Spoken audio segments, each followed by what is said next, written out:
Good morning my dear students.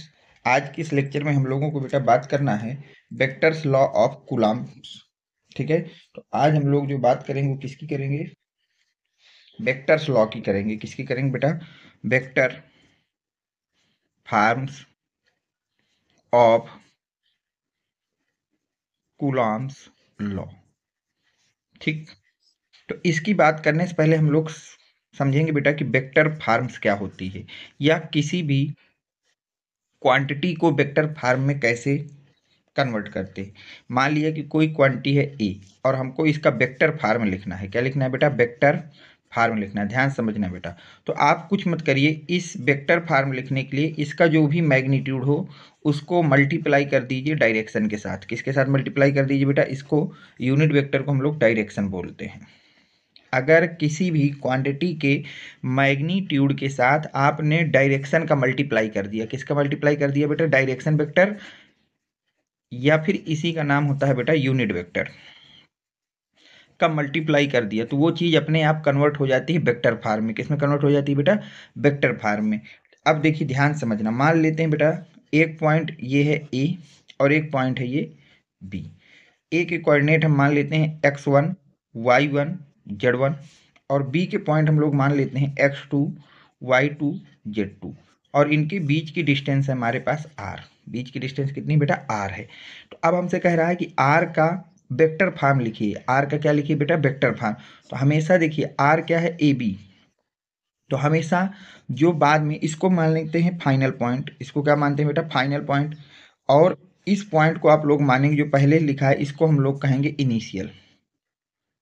ठीक है, तो ए बी को आप समझिए। और हमेशा वेक्टर फॉर्म निकालने का फार्मूला होता है बेटा final minus initial. Final minus initial. ठीक, ये फार्मूला लगेगा। अब ध्यान समझिए, अगर हमको आर वेक्टर ए बी लिखना है तो ध्यान समझना बेटा, फाइनल क्या है? x2, x2 माइनस x1, क्योंकि x का इनिशियल है x1, फाइनल है x2। यहाँ पे आई कैप लगाएंगे, प्लस y2 माइनस y1 जे कैप, प्लस के वो z2 माइनस z1 के कैप। बस ये हमारे पास आ गया वेक्टर। तो इसको नाम हो जाएगा x2 माइनस x1, मतलब फाइनल पॉइंट से इनिशियल पॉइंट को सबको सब्ट्रैक्ट कर देना, एक्स वाई जेड कर देना। अब हमको इसका निकालना हो अगर मैग्नीट्यूड बेटा, इस वेक्टर का क्या निकालना हो? मैग्नीट्यूड। तो कुछ नहीं करना आपको, यहाँ से आई के मैग्नीट्यूड, जो भी आई का मैग्नीट्यूड है उसका स्क्वायर, प्लस जे का मैग्नीट्यूड का स्क्वायर, प्लस के मैग्नीट्यूड के स्क्वायर करके ऐड कर देना। तो x2 माइनस x1 का whole square, plus y2 minus y1 का whole square, plus z2 minus z1 का होल स्क्वायर। ये तो आपका हो गया मैग्नीट्यूड फार्मूला। अब अगर आपको इसका निकालना होता बेटा यूनिट वेक्टर, तो यूनिट वेक्टर कहता है कि उसके वेक्टर से उसके मैग्नीट्यूड को डिवाइड कर दीजिए, तो आपको वहाँ से यूनिट वेक्टर निकल आएगा। वहाँ से क्या निकल आएगा बेटा? Unit vector. बस इतनी चीज़ें आप याद कर लीजिए वेक्टर में। इसके अलावा आपको वेक्टर फॉर्म में कुछ भी नहीं पढ़ना। पहला कि वेक्टर कैसे लिखा जाता है, तो किसी भी आर ऐसे निकलेगा इसका फार्मूला, और यूनिट वेक्टर का फार्मूला, ये आपको याद हो जाना चाहिए। अब हम चलते हैं वेक्टर फॉर्म में। अब ध्यान समझिए बेटा, अगर हम वेक्टर फॉर्म कूलम्ब्स के लिए अप्लाई कर रहे हैं, किसके लिए अप्लाई कर रहे हैं बेटा? कूलम्ब्स के लिए। एक मिनट। तो देखिए, vector form of Coulomb's law. मान लेते हैं एक चार्ज है Q1 और एक चार्ज है Q2, और इनके बीच की डिस्टेंस है डेल्टा आर। Q1 का पोजीशन वेक्टर है R1 और Q2 का पोजीशन वेक्टर है R2। यहाँ तक सही बेटा? जो आपका डेल्टा आर है उसको क्या कहेंगे? Position of Q2 with respect to Q1। ये पोजीशन है Q2 की, पर किसके रिस्पेक्ट में बेटा? Q1 के रिस्पेक्ट में। नोट पॉइंट याद रखना है यहाँ से कि डायरेक्शन ऑफ, जैसे आपको लिखना है वेक्टर F21, क्या लिखना है बेटा? वेक्टर F21 को अगर लिखना है तो वो क्या हो जाएगा? सेम होगा किसके बेटा? Delta r vector if Q1 and Q2 are the same nature. अगर Q1 और Q2 का नेचर सेम है, Q1 और Q2 का नेचर क्या है बेटा? सेम है, तो जो डायरेक्शन होगी फोर्स की वो सेम होगी। फोर्स की डायरेक्शन क्या होगी बेटा? सेम होगी। जिस वेक्टर की डायरेक्शन में आपका Q1 Q2 होगा उसी डायरेक्शन में आपका फोर्स लगेगा। लेकिन अगर डायरेक्शन ऑफ F21, डायरेक्शन जो है डेल्टा आर के डायरेक्शन के अपोजिट है, डेल्टा आर के डायरेक्शन के अपोजिट है, तो इसका मतलब Q1 Q2 कैसे हैं? अपोजिट नेचर के। इस पॉइंट को याद रखना कि अगर सेम नेचर के हैं तो distance vector and force vector same direction में होंगे, लेकिन अगर अपोजिट डायरेक्शन के हैं तो distance vector and force vector opposite direction में होंगे। ठीक, अब देखिए इसका वेक्टर फॉर्म क्या होगा। एफ वेक्टर का मैग्नीट्यूड क्या होता है, 1/4πε0 Q1 Q2 by are square. अब अगर हमको वेक्टर फॉर्म लिखना है तो वेक्टर फॉर्म को मैंने आपसे क्या बताया कि मैग्नीट्यूड को मल्टीप्लाई करिए डायरेक्शन से। मैग्नीट्यूड को मल्टीप्लाई किससे करिए बेटा, डायरेक्शन से। और जैसे ही मैग्नीट्यूड का मल्टीप्लाई आप डायरेक्शन से कर देंगे तो क्या हो जाएगा, एफ वेक्टर मैग्नीट्यूड हो गया 1/4πε0 Q1 Q2 by are square, और डायरेक्शन वेक्टर क्या होता है, आर कैप हो जाएगा। अब आर कैप की जगह आप क्या लिख सकते हैं, r vector divide by magnitude of r vector. तो यहाँ से जब आर वेक्टर को आर स्क्वायर से मल्टीप्लाई कर देंगे तो हमारे पास जो फाइनल वेक्टर फॉर्म आएगा कूलम्ब्स का, वो क्या आ जाएगा, 1/4πε0 Q1 Q2 r vector into r vector का होल क्यूब। यहाँ पर आर वेक्टर कैसे निकलेगा, R2 माइनस R1। R2 क्या है, फाइनल पोजीशन, R1 क्या है बेटा, इनिशियल पोजीशन। अब देखिए जब भी आप वेक्टर फॉर्म लगाएंगे, वैसे तो मैग्नीट्यूड में कूलम्ब्स लॉ अप्लाई करते समय जब हम चार्ज लिखते हैं उनकी पॉजिटिव वैल्यू को इंक्लूड करते हैं, बट अगर आप वेक्टर फॉर्म लगा रहे हैं तो Q1 और Q2 उनके साइन के साथ पुट करेंगे। अगर वो पॉजिटिव तो पॉजिटिव, निगेटिव है तो निगेटिव। देखिए आर वेक्टर का हेड उस तरफ रखना है जिस तरफ आपका फोर्स निकलना है, जिस तरफ आपको फोर्स निकालना है या जिस चार्ज पर फोर्स निकालना है उसी चार्ज की तरफ उसका हेड रखना है। तो आर वेक्टर का फाइनल फार्मूला हो जाएगा बेटा हेड की पोजीशन माइनस टेल की पोजीशन। इस तरह से आप आर वेक्टर को फाइंड आउट कर सकते हैं। अब यहाँ से कुछ चीजें और है जो आपको सीखनी है बेटा, वो कौन कौन सी उनको ध्यान समझिए। अब देखिए किसी भी चार्ज पे, जैसे हमारे पास बेटा ये चार्ज है, मान लेते हैं ये चार्ज है Q1 और ये चार्ज है Q2। दोनों चार्ज एक दूसरे पर फोर्स लगाएंगे। जिस पर फोर्स लग रहा है उसका नंबर पहले लिखना है और जिसके द्वारा लग रहा है उसका नंबर बाद में लिखना है। तो यही चीज मैंने यहाँ लिखी, both F12 and F21 are equal to magnitude but opposite in direction. Magnitude में इक्वल होंगे बट अपोजिट होंगे डायरेक्शन में। डायरेक्शन उनकी अपोजिट होगी पर मैग्नीट्यूड सेम होगा, यानी कि F वेक्टर 12 का मैग्नीट्यूड और F वेक्टर 21 का मैग्नीट्यूड आपस में ऑलवेज इक्वल होगा। अब जैसे ये चीज लिखी है कि क्या एफ वेक्टर 12 को एफ वेक्टर 21 के इक्वल लिख सकते हैं, नहीं, वेक्टर सेम नहीं होगा, मैग्नीट्यूड सेम होगा, तो गलत है स्टेटमेंट। F12 वेक्टर ये तो वही लिख दिया है। अब जैसे देखिए एफ वेक्टर 12 इक्वल होगा माइनस F21 वेक्टर के। भाई दोनों अपोजिट हैं, अपोजिट है तो इसमें माइनस लग गया, माइनस लग गया यानी कि दोनों सेम हो गए, तो थर्ड ऑप्शन आपका सही हो जाएगा। अब कुछ चीजें और याद रखना है बेटा वेक्टर फॉर्म में, वो कौन कौन सी, देखिए रूल नंबर 1, सबसे पहले जब भी आप वेक्टर फॉर्म अप्लाई करेंगे तो आपको मैग्नीट्यूड लिख लेना है। क्या लिख लेना है बेटा, मैग्नीट्यूड। मैग्नीट्यूड कैसे निकलेगा, F vector equal to 1/4πε0 Q1 Q2 by are square. इसके बाद आपको आइडेंटिफाई करना है कि उन दोनों चार्जेस के बीच में कैसा फोर्स लग रहा है, रिपल्सन फोर्स लग रहा है या अट्रैक्शन फोर्स लग रहा है। इसके बाद आपको ये आइडेंटिफाई करना है कि उन दोनों के बीच में कैसा फोर्स लग रहा है। अगर रिपल्सन फोर्स लग रहा हो तो ध्यान समझिए, एफ ऑन बाई ये आपका फार्मूला है। अगर अट्रैक्शन फोर्स है तो ये तो मैग्नीट्यूड हो गया 1/4πε0 Q1 Q2 by are square. जो आर वेक्टर है उसमें जो है फाइनल पोजीशन हो जाएगी बाई और इनिशियल पोजीशन हो जाएगी ऑन। बाई ऑन लिखेंगे आप, क्या लिखेंगे बेटा, बाई ऑन लिखेंगे। और अगर रिपल्सन फोर्स लग रहा है तो जो फोर्स का पोजीशन है वही आपको आर वेक्टर की पोजीशन रखना है। अब इस चीज को मैं आपको फार्मूले या सवाल से समझाता हूँ, किसी ना किसी क्वेश्चन को हम करते हैं और उससे समझते हैं कि क्या लिखा रखा है हमने।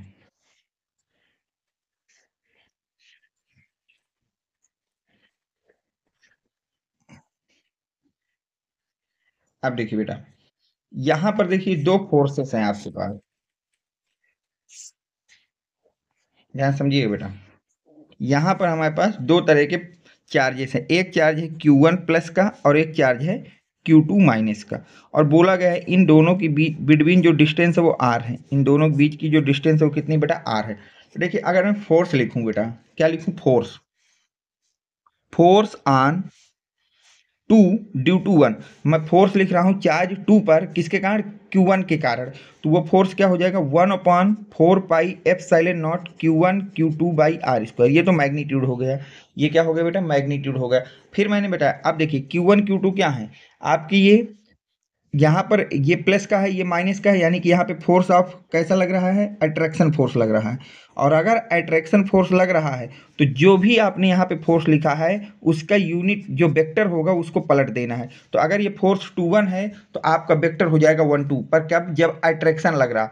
अगर यही रिपल्सन लगता तो जो यहाँ पर फोर्स है वही फोर्स यहाँ पर रखते। अब यही सेम केस अगर हम लिखते F12 कि चार्ज 1 पर Q2 के कारण कितना फोर्स लग रहा है, तो मैग्नीट्यूड तो सेम हो जाएगा 1/4π Q1 Q2/r²। अब यहाँ पर भी कैसा फोर्स है, अट्रैक्शन है, तो यहाँ पर कौन सा वेक्टर लिखोगे, 2 1 वेक्टर लिखोगे, तो ये आपका फाइनल रिजल्ट हो गया।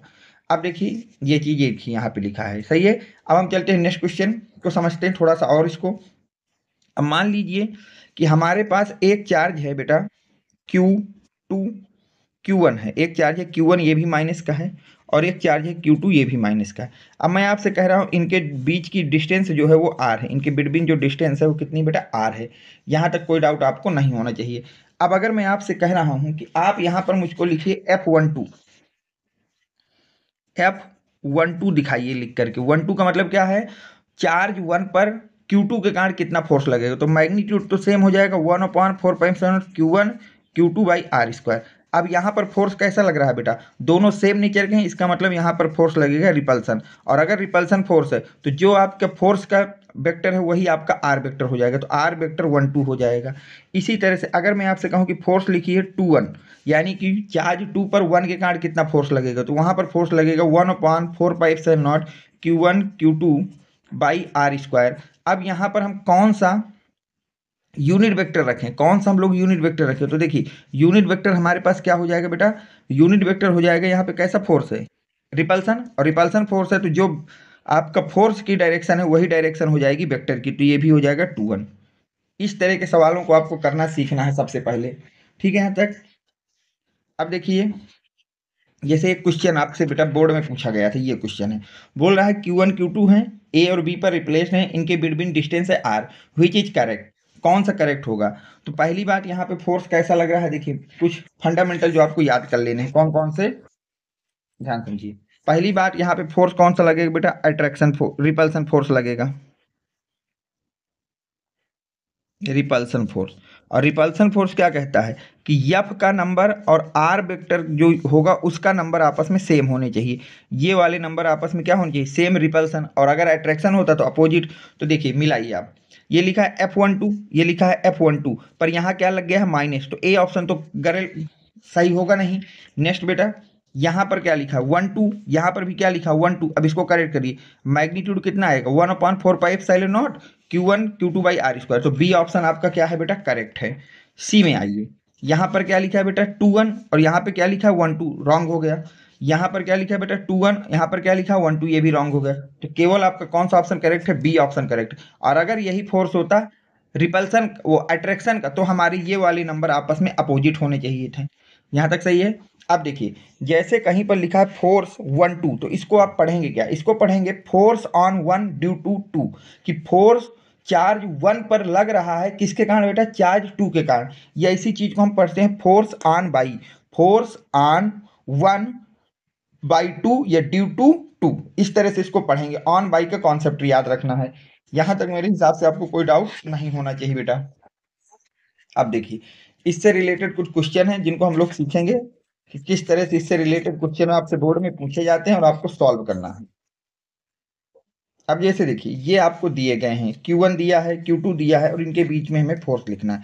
तो सबसे पहले जो पॉइंट दिया है बेटा Q1 को Q1 कर लीजिए, 1 मिनट। अब देखिए बेटा एक पॉइंट दिया गया है जहां पर चार्ज है Q1, और एक पॉइंट ये है जहां पर चार्ज है Q2। इसको पॉइंट ए मान लेते हैं, इसको पॉइंट बी मान लेते हैं। अब यहाँ पे आपको कोऑर्डिनेट दिए हैं 0,0,0, और यहाँ कोऑर्डिनेट है 2,1,2।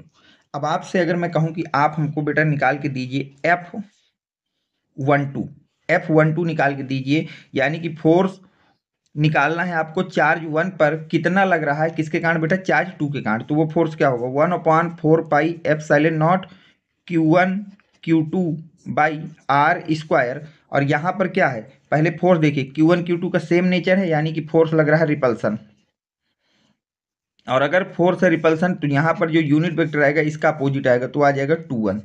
यहाँ तक आपको कोई डाउट नहीं होना चाहिए। अब यहाँ से आगे देखिए, अब देखिए अब यहाँ से अगर हम लोग निकाल लें यूनिट वेक्टर ऑफ R21, तो हमारा काम हो जाएगा। तो यूनिट वेक्टर ऑफ R21 हमको फाइंड करना है, ये हमको समझ में आ गया। तो अगर मैं बात करता हूँ बेटा यूनिट वेक्टर ऑफ 2 1 की, किसकी बात कर रहा हूँ बेटा 2 1 की, तो वो हो जाएगा सबसे पहले हमको निकालना होगा वेक्टर 2 1 और उसके मैग्नीट्यूड से हमको डिवाइड कर देना होगा। तो सबसे पहले हम लोग निकालेंगे वेक्टर 2 1, तो हो जाएगा vector 1 minus r vector 1 minus vector 2 को सेपरेट कर दीजिए। अब अगर हम लोग बात करें बेटा 1 की, तो 1 के कोऑर्डिनेट क्या है, ध्यान देखिए 1 के कोऑर्डिनेट है 0,0,0 और 2 के कोऑर्डिनेट क्या है बेटा 2,1,2। तो ये हो जाएगा 0 - 2 i cap plus 0 - 1 J cap plus 0 - 2 के कैप। ये चीज बेटा बन जाएगी। अब ये बन गई तो अब यहां से हम लोग लिख सकते हैं माइनस का 2 आई कैप माइनस का जे कैप माइनस का 2 के कैप। यहाँ तक कोई दिक्कत नहीं। अब यहाँ से इसका मैग्नीट्यूड निकाल लेते हैं, मैग्नीट्यूड ऑफ 2 1 वेक्टर। तो हो जाएगा रूल के अंदर -2 का स्क्वायर, भाई आई के मैग्नीट्यूड का स्क्वायर प्लस जे के मैग्नीट्यूड तो -1 का स्क्वायर प्लस -2 का होल स्क्वायर। यहाँ पे रूट पे हो जाएगा 4 + 1 + 4 इक्वल टू हो जाएगा बेटा 9। कितना हो जाएगा 9। तो यहाँ से आर वेक्टर 2 1 का जो मैग्नीट्यूड है वो आ जाएगा 3। कितना आ जाएगा बेटा 3। अब यहाँ पे सब कुछ रख दीजिए उठा करके। तो यहाँ से हमको ये पता चल गया है कि जो F12 वेक्टर है वो कितना हो जाएगा 1/4 पाई एप्सिलॉन0 Q1 Q2 बाई आर का स्क्वायर है तो इसका हो जाएगा 3 का स्क्वायर। और जो आर यूनिट वेक्टर है इसकी जगह लिख सकता हूँ are vector divide by R21 का मैग्नीट्यूड। यहाँ तक सही है। अब क्या बेटा इसको लिखा जा सकता है 1/4 पाई एप्सिलॉन0 Q1 Q2 आर वेक्टर हमारे पास है -2 i cap minus j cap -2 के कैप डिवाइड बाई ये हो जाएगा 9 × 3। 9 इंटू कितना बेटा 3। यहाँ तक कोई आपको डाउट नहीं होना चाहिए मेरे हिसाब से। यहाँ तक सब कुछ सही है। अब देखिए आगे क्या करोगे आप इसमें।